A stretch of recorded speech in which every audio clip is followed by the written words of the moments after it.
The SF-26 arrived in Miami today, and I have to be honest, when I saw the first photos from Roberto Chinro at the circuit, my first reaction was not, "That looks different."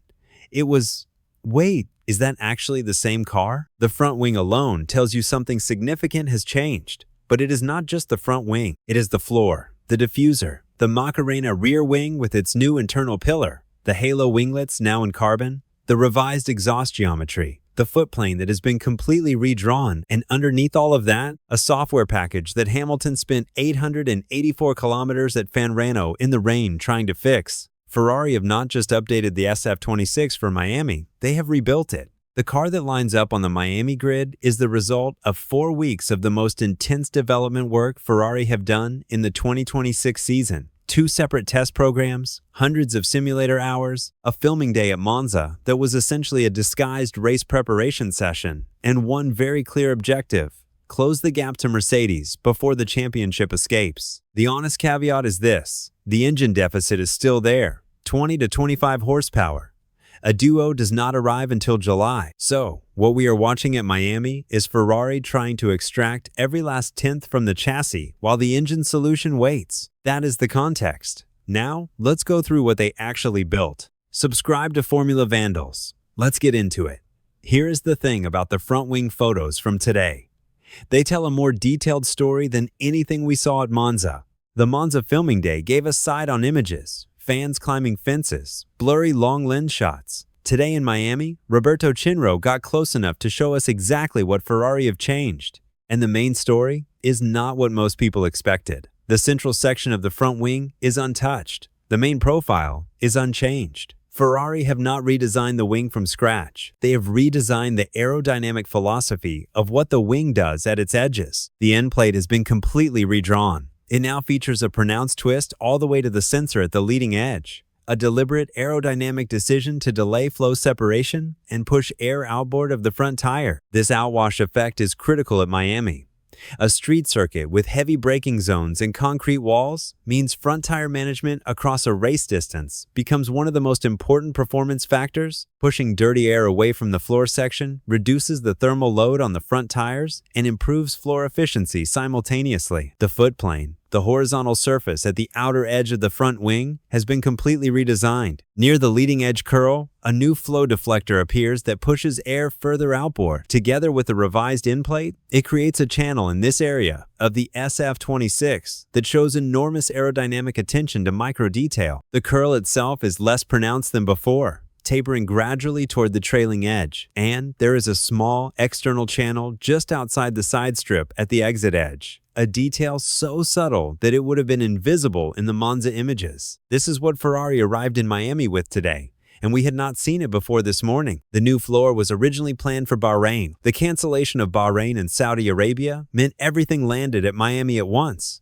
which is either terrible planning or fortunate timing depending on how the weekend goes. The floor's main innovation is the floorboard separation.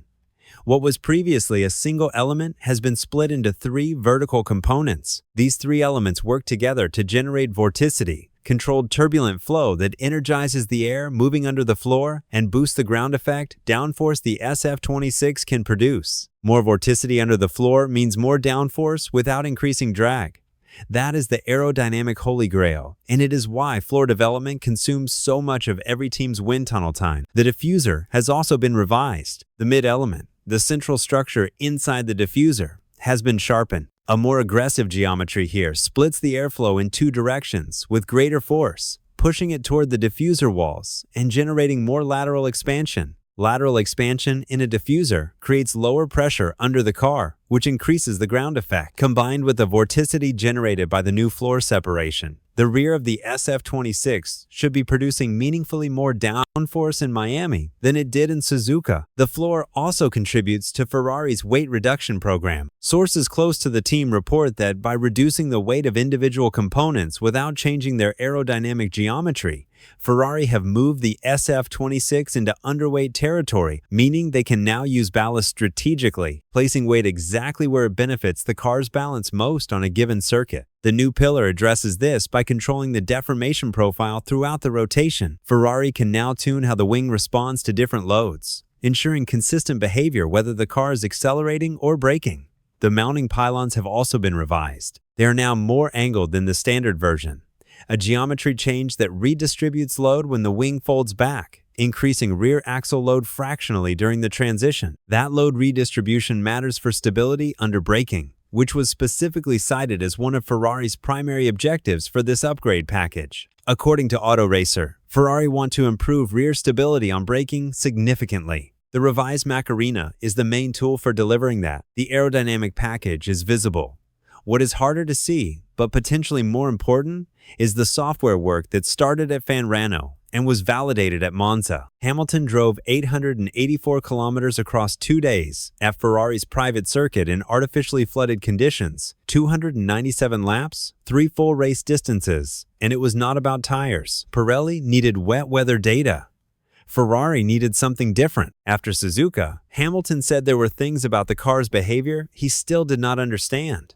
He described losing power with no warning. He described Leclerc having more performance in the same car, with no obvious explanation. That asymmetry, 2 drivers, same car, different power delivery, points directly to the energy management software. The SF-26's harvesting algorithm decides when to recover electrical energy across the lap. If that algorithm behaves differently, depending on small variations in driver input, throttle lift timing, braking pressure, cornering line, it produces exactly the kind of inconsistency Hamilton was describing. At Fiorano, 884 kilometers of real-world data across different energy management states gave Ferrari's engineers the baseline they needed. Wet conditions place different demands on harvesting and deployment than dry. The battery charges differently when traction is limited. The software responds to different inputs. Running 297 laps through those variables produced data that no simulator session could have generated. The revised software was then loaded onto the car at Monza, tested on the long straights and heavy braking zones that most closely replicate Miami's energy demands. If the correlation between Fiorano, Monza, and Miami simulator data is positive, Hamilton and Leclerc arrive in Florida with energy delivery that finally behaves the way they need it to. I want to be straight with you about what this package does and does not do. There is a version of this story where the Macarena works. The floor delivers. The software gives Hamilton consistent power, and Ferrari still finish behind Mercedes. Not because the upgrade failed, because the engine is still 20 to 25 horsepower behind. Duo does not arrive until Belgium.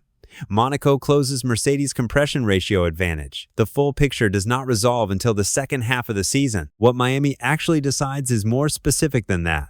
It decides whether the SF-26 with this package performs the way Ferrari simulations say it should. That correlation question, simulator versus track, is the real test. If the floor works, if the Macarena is stable under braking, if Hamilton finally gets consistent power delivery, the gap to Mercedes through the corners narrows, and on a circuit where the infield technical section rewards chassis balance over raw power, a better SF-26 is a genuinely more competitive car. Ferrari staff believe this upgrade changes the script of the 2026 season.